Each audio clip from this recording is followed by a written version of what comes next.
Hello, my name is Emma, and in today's lesson, I am going to teach you my top tips for the IELTS listening module. Okay, so before I teach you these tips, you might be wondering, what's the IELTS listening module? Well, the IELTS is a test, and one part of the test is listening. So in the listening section, you're going to have 40 questions, where you're going to listen to some conversations for about 30 minutes, and then you'll have 10 minutes to transfer your answers over to another sheet. So in total, it's 40 minutes, 30 minutes for listening, 10 minutes for writing down your answers. Okay, now this part of the IELTS is very possible to get a high mark, especially if you follow my tips. All right? Now before we get started, I just want to let you know, I know you can do the IELTS. I know you can pass. I know you can get a great mark, a great bandwidth. You just have to have confidence in yourself, and you have to practice. Practice, practice, practice. It really pays off. So let's get started. So my first tip, write no more than 3 words. What do I mean by this? I don't mean for the whole thing, write no more than 3 words. On the IELTS, you will have to read the instruction of what to do. Oftentimes, the instruction, before you listen, you're going to see write no more than 3 words. This is an example of an instruction you must follow. One mistake a lot of students make during the IELTS is they don't read instructions properly. They're nervous, they're stressed out, they write whatever, they don't follow the instructions. If you see something like, write no more than 3 words, do that. You can't write 4, don't write 5, write 3 or less, okay? So my main point here, follow the instructions carefully. Point number 2, get used to British English. A large part of the IELTS, you will be listening, for the listening, you will be listening to British accents. Sometimes you might hear Australian accents or Canadian. You might hear a range, but a lot of the accents will be British. So it's very important to get used to listening to British accents. And also listen to other accents like Canadian, Australian. That's a good idea too. Where can you find British accents to listen to? I recommend the BBC. They have a lot of great videos there, and most of it's with British accents, so it's a very good idea. So you can practice listening. The more you practice listening with British accents, the easier it will be to understand British speakers. Especially if you're used to American English, this is a very good thing to do. Related to this point, British vocab. You should learn British vocabulary. For example, in American English and Canadian English, we say truck. In British English, we say lorry. So it's good to know some of these British expressions, some British words. One idea where you can practice these is if you check out our website, www.ingvid.com. We have a new teacher who is British and who will be talking about British English. So check out her videos. It will also be good to help you with practicing listening to British accents. Number 4, spelling counts.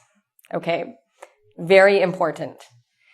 The listening part of the IELTS is not just listening. You're actually using other skills like writing and reading. Now with writing, when you write down your answers, you sometimes have to spell something out. So you have to be very, very careful with spelling. Okay?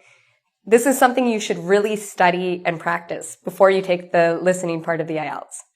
Practice your spelling. Learn spelling rules. We have a lot of different videos on how to spell on Ingvid, so I would come and check those ones out. Number 5. This is the thing that always gets my students, and I always warn them about when we practice. Plural versus singular. Okay? you have to listen carefully on whether you're writing down the plural with an S or the singular.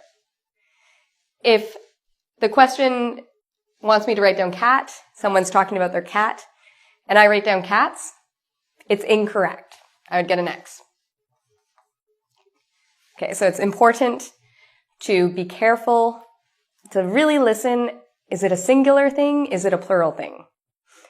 Are they saying store or stores? Okay. Number 6. This is probably the most obvious tip, but very important to do practice tests. There are many, many books out there on the IELTS that have practice tests with a CD. You can listen and you can practice. The more you do, the better, and the better your mark probably will be. Okay, so do as many practice tests as you can for the listening. And again, maybe when you start, it will be very difficult. Maybe you'll do a test and you'll do very poorly on it, a practice test. It's good to keep going. Even if you do bad at first, I'm sure the more you practice, the more you get used to these accents, you're going to do fine. Okay, just keep practicing, practicing, practicing. Number 7. Prediction. It's very important on the IELTS. During the listening, at the end of each section, you have some time to check your answers and to read the questions that are coming up. Very important that you look ahead. Okay, anytime you have a chance to stop and to read ahead on the IELTS, the listening part, it's very important to do this. The reason is you can make a guess, you can predict.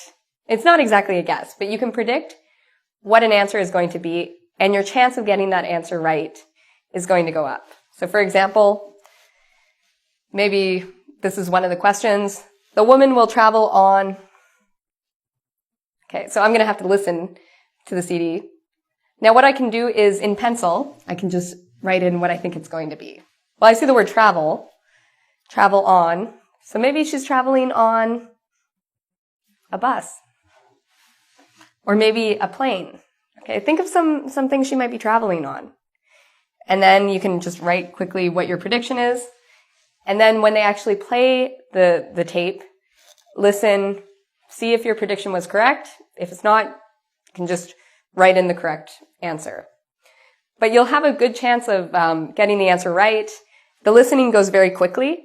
So it's very good to do this prediction so you can prepare yourself. Know what they're looking for. Okay, prediction, very important. Now let's learn some other tips to succeed on this part of the test. Okay, my next tip is about predicting again. But if you can't predict the word, maybe there's not enough information, at least you can predict if they're looking for a noun, adjective, adverb, or verb. Okay, so what's an example of this? I come over here. For the fill-in-the-blank questions, maybe it will say something like, she has 3 blank. She has 3 what? I have no idea. She could have 3 of anything. But what I do know is this is going to be, what is it going to be? Is it going to be a verb? No. Adjective? No. It's going to be a noun. The keyword, she has, there's already a verb here. I know it's going to be a noun. So that can help. Next tip. This is one of the challenging things about the IELTS. You're listening and writing at the same time. Okay? So again, the listening is not only a listening. It's also listening, writing, reading, not speaking. So it's important that you practice these skills together. What you can do is you can maybe go on the BBC, listen to what they're saying, take notes. Get used to writing quickly while you're listening. I think this is one of the most important skills you can learn. Number 10. This is the trick on the IELTS. Be aware of changes. Oftentimes they have a phone conversation in the listening and somebody says something like, oh, the number, it's 2078. And so you write 2078. But then they say, oh no, wait, I'm sorry. It's actually 4078. So you have to be very careful because oftentimes they will give information and then they will change it. They will say, oh, I'm sorry, that's the wrong information. It's actually this number instead. Okay, so be aware of that. The first time you write something down, they might change it. So keep your ear out for that. Listen for that. Number 11. One thing to practice is listening to groups of numbers. Maybe you're good at listening to the number 1. If I say 5, 7, you understand that. But if I say a lot of numbers at the same time, like my phone number is 971-225, it's not this, by the way, so don't call this number. 1-877-43298. Okay, I hope nobody has this number, but if I say something like that, were you able to write down all those numbers? All right, you got to get used to listening to large groups of numbers in sequence. Again, about the numbers, because you often have to listen to something about numbers in the IELTS. It's also important to listen for the difference between 13 and 30. 14 and 40, 15 and 50, and so on. Okay. So the trick here is 13. Teen is usually louder. Thir is quieter and shorter. Versus 30, where thir is longer, T is shorter. So get used to listening to these numbers so you can actually hear the difference, because you might hear that on the IELTS. Number 13. This is also very important. Your handwriting must be clear. All right? If they can't read what you write, you're not going to get the marks for your answer. Even if it's correct, if they can't read it, that's a problem. So if you have bad handwriting, this is something you should work on. Practice writing. Start off slow and then work on speed. Get better and better and better and faster at writing. All right? So write well. Number 14. This is my last tip of the day. Again, this is with spelling because it's so important on the IELTS for the listening section. One thing they often do is they'll have somebody spell something out. So maybe someone will be on the phone and they'll say their last name. My last name is Tatoli. Okay? And then they'll spell it. That's Tatoli. Now, one thing to be careful of is oftentimes they do this double lettering thing, where when they're on the phone, they'll say, it's Tatoli. This means there are two T's. So if you hear the word double T, double M, double N, my name has a double M. Be aware of that. It means you have to write down two of those. All right? So I know you are going to do well on this test. You can do it. It's all a matter of practice, practice, practice. All right? And just constantly practicing to improve. So you can do it. I know you can. And you need to know you can do it. It's very important to be confident yourself. So for a lot of extra language learning material, you can come visit our website at www.ingvid.com.